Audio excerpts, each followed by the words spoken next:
So, good morning. Welcome everyone. Did you know the largest endocrine gland in our body? First of all, what is endocrine gland?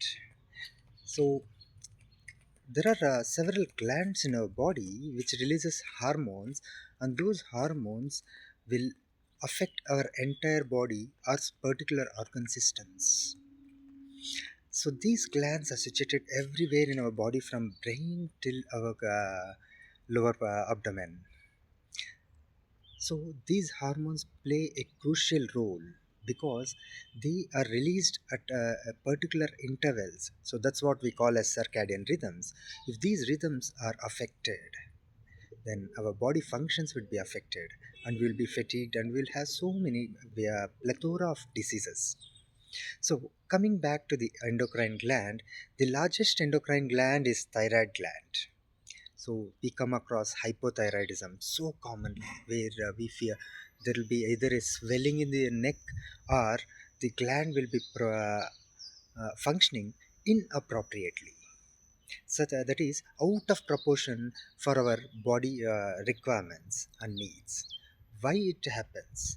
It could be happening because of the increased demands, the physiological needs, or the psychological stress, or it could be in innumerable reasons. So before we go into such reasons, let's hear few a small story.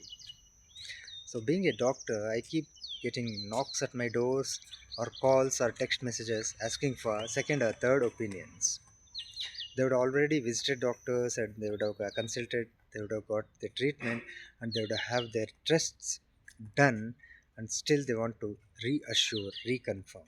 Because me being in the space of health insurance for about 3 years and clinical research for about 6 years, they keep requesting for my clinical judgment.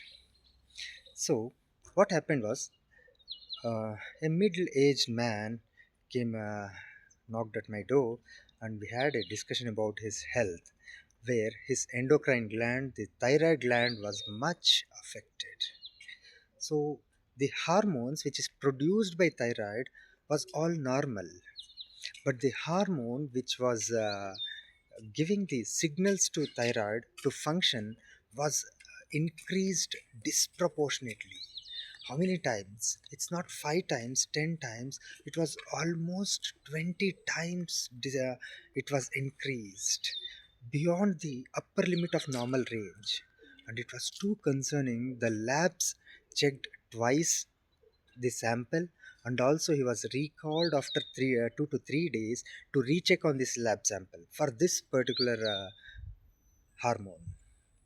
So when they rechecked again, it was high, and he was given high doses of the thyroid hormones. The high doses of hormones drastically reduced the TSH level, which was increased.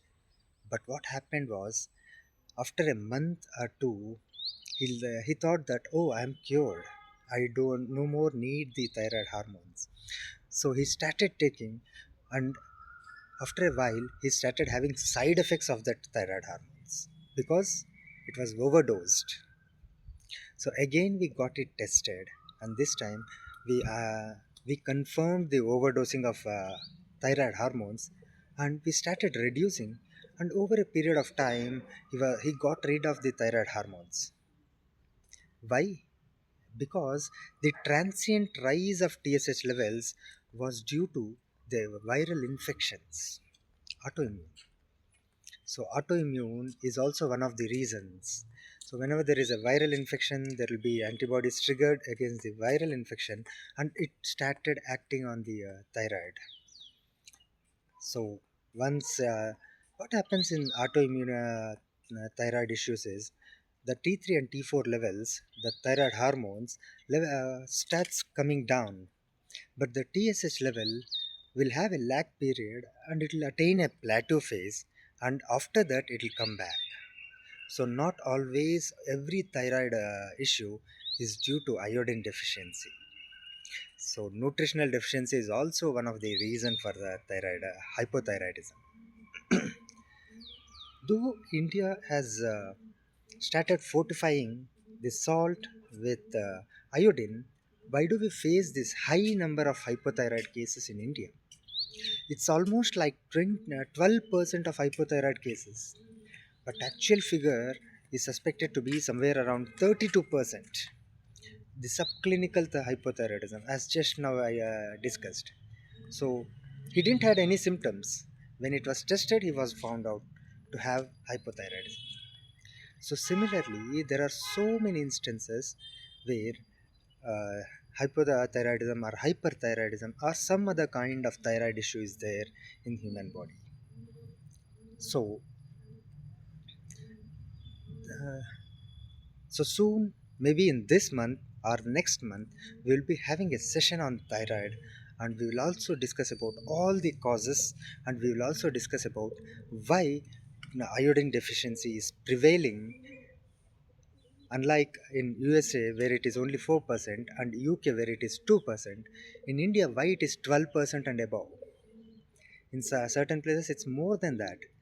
So we will be discussing about all of these things, and we will also discuss about how to prevent and how to manage your thyroid issues, right? So please log into to this space, and in this space, in the description you will be receiving a WhatsApp link where you can join the WhatsApp group and you keep getting reminders and more updates. Thank you very much. Signing off, Rakesh.